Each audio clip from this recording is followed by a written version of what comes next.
ये सदस्य श्री चंद्रशेखर जी। धन्यवाद सभापति जी।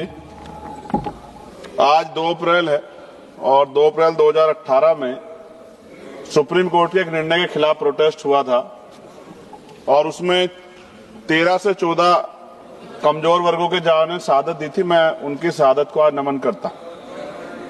सभापति जी, 2021 से 2025 तक 749 सीएपीएफ के जवानों ने आत्महत्या की। सरकार बताए जवान दुश्मन से ज्यादा अपने सिस्टम से क्यों हार रहा है।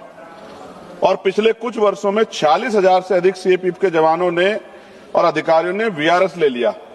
आखिर ऐसी क्या परिस्थितियां हैं कि देश की सुरक्षा में लगे जवान खुद इस सेवा को छोड़ने को मजबूर हो रहे हैं। सभापति जी, 2023 का इलेक्शन हुआ। भारतीय जनता पार्टी 3 स्टेट जीती और उन्होंने पुराने नेताओं को उठा के नए लोगों को मुख्यमंत्री बनाया। ये पुराने नेताओं को अच्छा नहीं लगा होगा कुछ लोगों को, लेकिन ये सच है कि जो नीचे का कार्यकर्ता उसके मन में ये बात पैदा हुई कि हमारा भी अवसर आ सकता है अगर हम ईमानदार से काम करेंगे, जज्बे से काम करेंगे।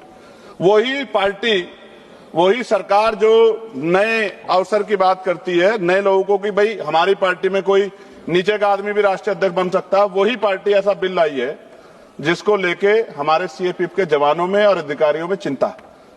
सभापति जी, मैं इस विधेयक का नाम सीएपीएफ सामान्य प्रशासन रखा गया है, लेकिन इसके प्रावधानों को देखने के पर ऐसा प्रतीत होता है कि इसमें सीएपीएफ के हजारों अधिकारियों जवानों की बजाय बहुत सीमित संख्या में आईपीएस अधिकारियों के हितों को प्राथमिकता दी गई।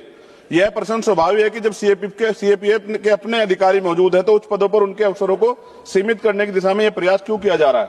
महोदय, इस विधेयक को भारतीय संविधान की 7वीं अनुसूची के संघ सूची के अंतर्गत प्रस्तुत किया गया। साथ ही अनुच्छेद 312 का उल्लेख किया गया है जो अखिल भारतीय सेवाओं से संबंधित है। ऐसे में यह स्पष्ट किया जाना आवश्यक है कि जब आईपीएस अधिकारी सीधे तौर पर सीएपीएफ बलों का हिस्सा नहीं है तो उनके संदर्भ में इस प्रकार का प्रावधान क्यों जोड़े जा रहे हैं। महोदय, विधेयक में यह भी दिखा गया है कि कुछ प्रावधानों के माध्यम से नियम बनाने का अधिकार एक सीमित दायरे में केंद्रित किया जा रहा है। इससे यह आशंका उत्पन्न होती है कि सीएपीएफ के अधिकारियों के हितों की सुरक्षा और पारदर्शिता और संतुलन प्रभावित हो सकता है। विशेष रूप से पूर्व में माननीय सर्वोच्च न्यायालय द्वारा दिए गए आदेशों के संदर्भ में यह स्पष्टता अपेक्षित है कि उन्हें किस प्रकार लागू किया जाएगा। महोदय, मैं माननीय गृह मंत्री से जानना चाहता हूं कि इस विधेयक को लागू होने के बाद सीएपीएफ अधिकारियों कैरियर विकास, पदोन्नति, वित्तीय लाभों और कैडर रिव्यू की स्थिति क्या होगी। वर्तमान में विभिन्न बलों में एक ही स्तर के अधिक अलग अलग पदों पे अधिकारी अलग अलग पदों पे कार्य कर रहे हैं, जिनमें ना तो पद समानता और ना ही वेतन समानता। यह स्थिति लंबे समय से चिंता का विषय रही है। महोदय, सरकार द्वारा इस विधेयक को एक व्यापक कानून बताते हुए अनावश्यक मुकदमों को समाप्त करने का तर्क दिया गया है, लेकिन यह भी एक तथ्य है कि पिछले वर्षों में कई मुद्दे न्यायालय तक गए और न्यायालय के निर्णयों के बाद भी उन्हें पूर्ण क्रियान्वयन को लेकर प्रश्न बने हुए हैं। पिछले 12 वर्षों में आपकी सरकार है, ऐसे में सरकार की जिम्मेदारी थी कि सरकार स्पष्ट करे कि नया विधेयक इन समस्याओं का समाधान किस प्रकार करेगा।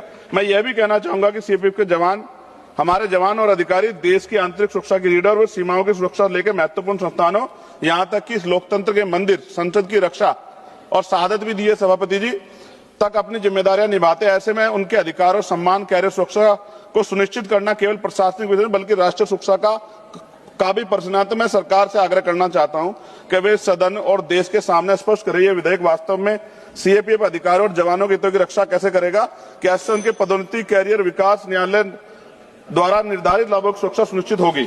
सभापति जी, सीएपीएफ जो CRPF, BSF, ITBP, SSB, CISF मिलकर 10 लाख का सुरक्षा बल है। जब उग्रवाद, आतंकवाद और नक्सलवाद के दंश में देश का 1 तिहाई इलाका और जनमानस जल रहा होता है, तब सबसे पहले केंद्रीय बल तैनात किए जाते हैं।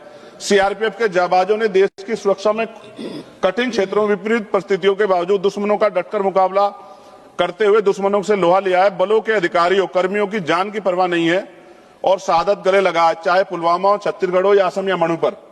अंतर्राष्ट्रीय बॉर्डर पर अर्धसैनिक बलों से चीन और पाकिस्तान के साथ लड़ाइयों में शहादत दी है। ऑपरेशन सिंदूर में पहली शहादत बीएसएफ के जवान एसआई मोहम्मद इम्तियाज ने दी थी और समय समय पर बीएसएफ और आईटीबीपी ने दुश्मनों को मुंह तोड़ जवाब दिया। सभापति जी, खत्म करूंगा, अब 4.5 मिनट हुई।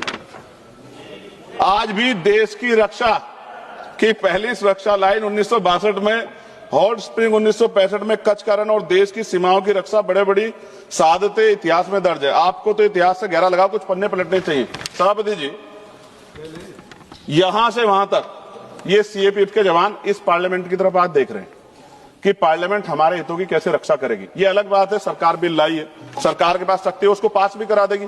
हम लोग तो विरोध दर्ज करा सकते हैं, लेकिन ये भी एक कड़वी सच्चाई है कि अगर हम कोई बिल ला भी रहे हैं, हम किसानों के खिलाफ, किसानों के लिए बिल लाए, वापस लेना पड़ा, और भी हम बहुत सारे बिल लाए जिन पे आपत्ति हुई। सभापति 10 सेकंड में खत्म करूंगा।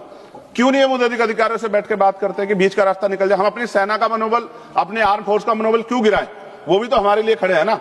हम उनको, उनकी शहादत को भी सलाम करते हैं, अपने एक सीएपीएफ के जवान को सलाम करते हैं। हमारी जान है, वो हमारा गौरव, हमारा सम्मान है। हम उनके लिए यहाँ इसलिए अपना विरोध दर्ज करा रहे हैं क्योंकि वो असहमत है। सभापति जी, हमारी नहीं है, ये उनकी पीड़ा, उनके बच्चों की, उनके परिवार की पीड़ा, इसलिए हम लोग यहाँ विरोध दर्ज करा रहे हैं। बहुत बहुत धन्यवाद। जय भीम, जय हिंद, जय भारत। शुक्रिया मैम। ये जो बिल है